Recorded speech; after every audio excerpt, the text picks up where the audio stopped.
सकाळी सकाळी नवऱ्यानं मला ब्रेझा गाडीतनं मैत्रिणीकडे सोडावं म्हणून मी त्याला लोणी लावलं, पण त्यांनी मला तोंडावर नकार दिला आणि मला सांगितलं मुलीला मला कॉलेजला सोडायचं आहे. त्यामुळं माझं लोणी सकाळी सकाळी 1 किलो वाया गेलं.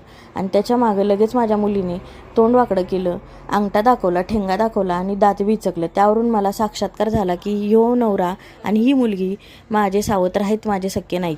मग मी ठरवलं PMPने प्रवास करायचा. PMPमध्ये चढल्यावर मरणाची गर्दी होती. त्यात माझी उंची कमी, त्यामुळे पकडायचा बेल्ट काय माझ्या हाताला येत नव्हता. त्यामुळं बॅरेलसारखी माझी परिस्थिती एकदा इकडं घनगळती, एकदा तिकडं घनगळती. मग एका पेशंटने मला ओळखलंच आणि त्याला हे समजलं की ह्या बाईची उंची कमी असली तरी हिच्या बुद्धीची उंची लय मोठी आहे, म्हणून त्यांनी मला ड्रायव्हर काकाच्या शेजारची त्याची सीट बसायला दिली. ड्रायव्हर काकांनी बी माझ्या मनातली परिस्थिती ओळखली आणि मला म्हणले 2 तास मैत्रिणीसोबत गॉसिप करून ये, तू जिंकल्यास असं म्हणून मला त्यांनी गाडीतनं उतरवलं.